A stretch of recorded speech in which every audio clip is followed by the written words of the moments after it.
It's always a challenge when approaching the creation of a new game. There is pressure to do something different, to lead the way, to deliver even better characters, environments and stories. Over the years with Tomb Raider, each adventure has broken new ground and taken the player to even more exotic locations and arenas.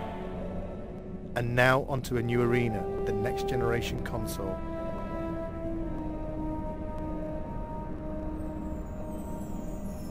Our vision is to take the player somewhere dark, a place they might not necessarily wish to go, but a place that they'll have to venture if they want to bring Lara back. This world is from the imagination, but based in reality.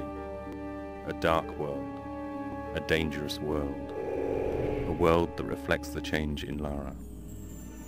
It will be a new experience, one that will almost be shocking to people who have played Tomb Raider in the past. From the catacombs of the Louvre to the alleys of Prague, we searched for the seedier side of life. A world that you wouldn't normally see Lara in, but a world that she has no choice but to inhabit.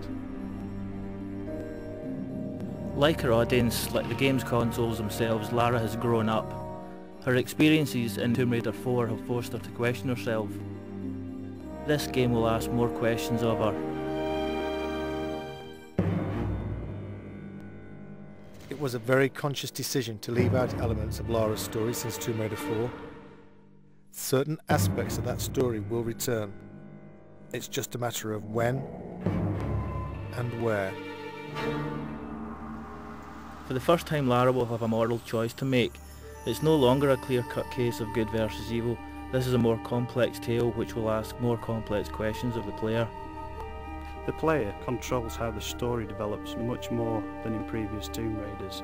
Basically, when Lara talks to a character, the player can also choose whether Lara is nice, nasty, or dismissive to another character.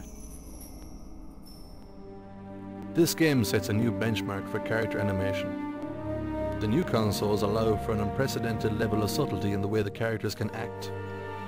Some characters may betray more than their feelings. In this world, the player should look as well as listen.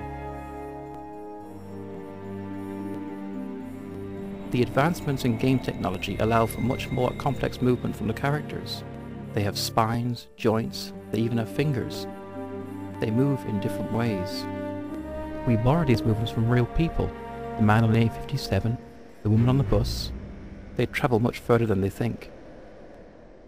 The player will choose which paths to take, which characters to trust, which lies to believe, and which enemy to face. Some enemies may become allies. Some enemies may become something far worse. Certain enemies have taken years of conception, gestating through design and redesign. I am the first to see them born, the first to guide them through the early stages, their first steps, their first kills, until they are finally unleashed upon the world.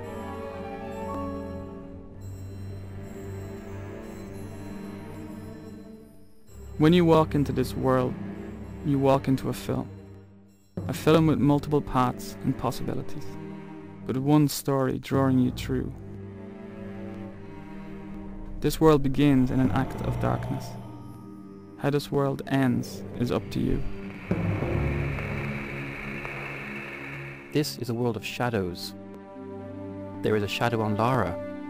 He watches, waits, he bides his time. His name is Curtis. He wants revenge. And Lara will help him extract that revenge.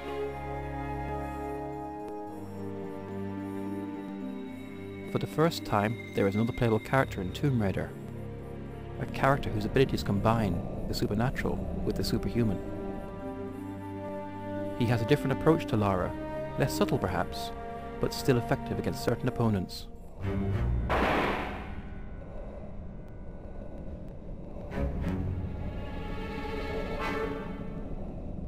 It's a much more intelligent game for the enemies as well as Lara. The PlayStation 2's got much more power to process enemies doing much more complicated things. The enemies in the game have evolved. They will work together. Notice when another enemy is killed and react accordingly. These enemies will pursue Lara. They will not stop. They have not stopped in 600 years.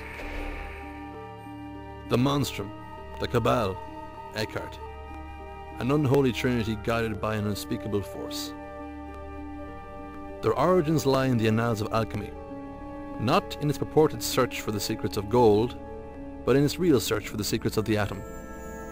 If you control the atom, you can control life. You can create life, and you can steal life from others.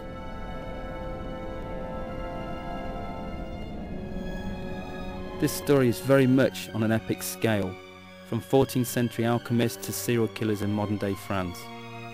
To create something on this scale, it was necessary to take the ideas and production values from the film industry, in the way they research the subjects, the backstory they create for their characters, and the depth of the visuals.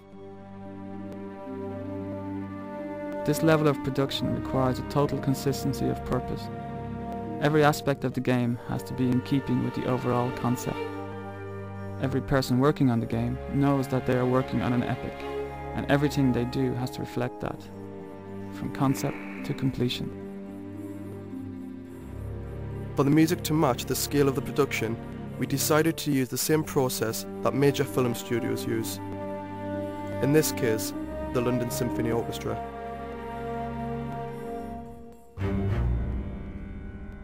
It's an overwhelming thought having your music played by 84 of the world's top musicians, but the effect of the music when playing Angel of Darkness will be well worth the shredding of our nerves. On the day of the recording, we are in the good hands of Abbey Road Studios and David Snell, the conductor. In a sense, he visualises the music and translates it to the ears. We wanted the music to be ever-present, draw you into the world without you noticing. Part of the style of this game is that all the elements work together, bide their time, wait for the moments when they are needed. At core, we had a very clear vision of where we wanted to go. We wanted to take the Lara we all knew and put it into a game, a situation that no one knows. Tomb Raider has always set the benchmark for games. This game will be no different. Some may see elements of various filmmakers, such as Luc Besson, David Fincher. Some may see elements of various artists, Grunwald, Bosch. All will see something they haven't seen before. When we wrote this story, we wrote a book. This game is only the first few chapters of that book. This game opens a lot of doors and only closes a few of them.